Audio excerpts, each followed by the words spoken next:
लोग कहते हैं राजा बनना, सिंहासन मिलना, ये सब किस्मत की बातें हैं। लेकिन मेरी कहानी किस्मत से नहीं बल्कि एक तूफान से शुरू होती है।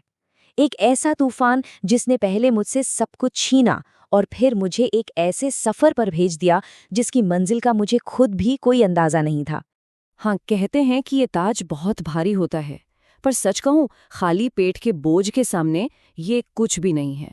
आज भी जब मैं इस सिंहासन पर बैठता हूं तो मुझे वो दिन याद आते हैं, वो वक्त जब मेरे बच्चों की आंखों में वो भूख का डर, बस वही मेरे दिल पर सबसे भारी बोझ था। हाँ, सब कुछ खोने से ठीक पहले मेरे पास सच में सब कुछ था। मेरा अपना एक छोटा सा राज्य, मेरे खेत। अरे उस साल फसल इतनी अच्छी हुई थी ना कि मैंने सपने देखने शुरू कर दिए थे। मैं अपनी आंखों से देख रहा था कि मेरे बच्चे स्कूल जा रहे हैं, उनके तन पे नए कपड़े हैं और उनकी थाली में रोटी है। बस यही तो होती है किसान की पूरी दुनिया। लेकिन शायद मेरी ये मुस्कानी किस्मत को रास नहीं आई। पता है, एक ही रात में सब कुछ बदल गया। शाम को बादल घिरे और सुबह जब आंख खुली तो मेरी मेहनत, मेरी उम्मीदें, सब कुछ पानी में डूब चुका था और जो थोड़ा बहुत बचा था उसे साहूकार ले गया। उसके शब्द आज भी मेरे कानों में गूंजते हैं। कोई रहम नहीं, कोई मोहलत नहीं। आप सोचिए, एक झटके में मैं अपनी ही जमीन पर एक अजनबी बन गया। मेरे परिवार के पास सर छुपाने तक की जगह नहीं बची थी। तो बस गांव छोड़कर हम जंगल की ओर चल पड़े। अब हमारा घर कोई चारदीवारी नहीं थी, बस खुला आसमान। और जिंदगी अब महीनों या हफ्तों में नहीं कट रही थी, बल्कि एक एक दिन करके जी जा रही थी। हर सुबह बस एक ही मकसद होता था, जंगल जाना, लकड़ियां काटना। और हर शाम दिन भर की उस मेहनत के बाद हाथ में आते थे बस मुट्ठी भर सिक्के। इतने ही सिक्के कि बस उस रात हमारे बच्चों का पेट भर सके। कल का क्या होगा, कोई गारंटी नहीं थी। हर दिन एक नई लड़ाई थी।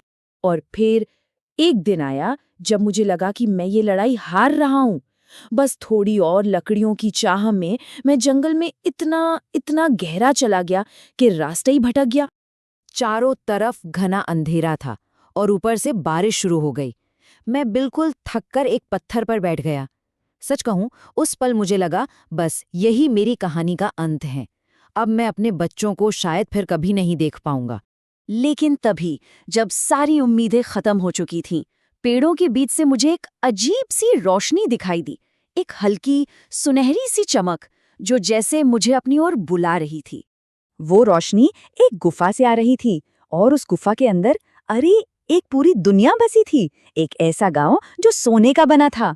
मुझे बाद में पता चला कि ये जगह सिर्फ उन्हें ही दिखती है जिनका दिल साफ हो और जिनके इरादे नेक हों। वहीं मेरी मुलाकात एक बूढ़े राजा से हुई।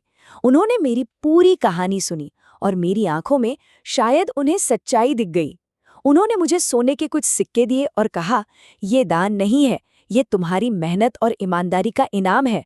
वो चंद सिक्के, उन्होंने मेरी पूरी दुनिया बदल दी। मैं वापस आया, उन सिक्कों से अपनी जमीन वापस ली, एक छोटा मोटा कारोबार भी शुरू किया। लेकिन मेरी ये खुशी सेठ हरीराम को बर्दाश्त नहीं हुई। उसके मन में लालच का कीड़ा जाग उठा था। हम दोनों एक ही रास्ते पर चले, उसी गुफा के रास्ते पर, लेकिन हमारी नीयत में जमीन आसमान का फर्क था। मेरी प्रेरणा मेरा परिवार था और उसकी प्रेरणा सिर्फ उसका लालच, और इसीलिए हमारी मंजिलें भी उतनी ही अलग थीं। जब सेठ ने उस गुफा में घुसने की कोशिश की ना, तो एक तेज आवाज ने उसे वहीं रोक दिया। उसका लालच वो छिपा नहीं सका। गुफा ने उसे अंदर आने ही नहीं दिया, बल्कि उसे उसके कर्मों की सजा मिली और वो वहीं का वहीं बंदी बना लिया गया। सेठ की कहानी तो वहीं खत्म हो गई और मेरा जीवन शांति से आगे बढ़ने लगा। पर कहानी अभी खत्म नहीं हुई थी। एक रात राजा का एक दूत मेरे दरवाजे पर आया, एक आखिरी बुलावा जिसके बारे में मैंने कभी सोचा भी नहीं था। वो बूढ़े राजा, उनका कोई वारिस नहीं था। उन्होंने मुझे बुलाया और कहा कि उन्होंने मेरे परिश्रम और मेरी ईमानदारी को परखा है। वो मुझ में कोई शासक नहीं, बल्कि एक ऐसा इंसान देखते थे जो लोगों का दुख समझता हो, और इसीलिए वो चाहते थे कि मैं उनका उत्तराधिकारी बनूं।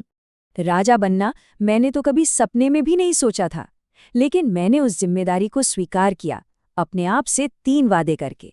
पहला, मैं कभी नहीं भूलूंगा कि मैं कहाँ से आया हूँ।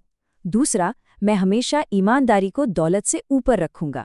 और तीसरा, मैं एक शासक नहीं बल्कि एक सेवक बनकर राज करूंगा।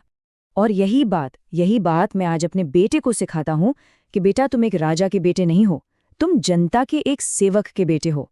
ये ताज शक्ति का नहीं, जिम्मेदारी का प्रतीक है। हम राजा बनकर नहीं बल्कि सेवक बनकर जिएंगे। मेरी ये कहानी मुझे हमेशा याद दिलाती है कि असली राजा वो नहीं जो सिंहासन पर बैठता है। असली राजा वो है जो लोगों के दुख दर्द को समझता है और उनके बोझ को अपना समझकर उठाता है।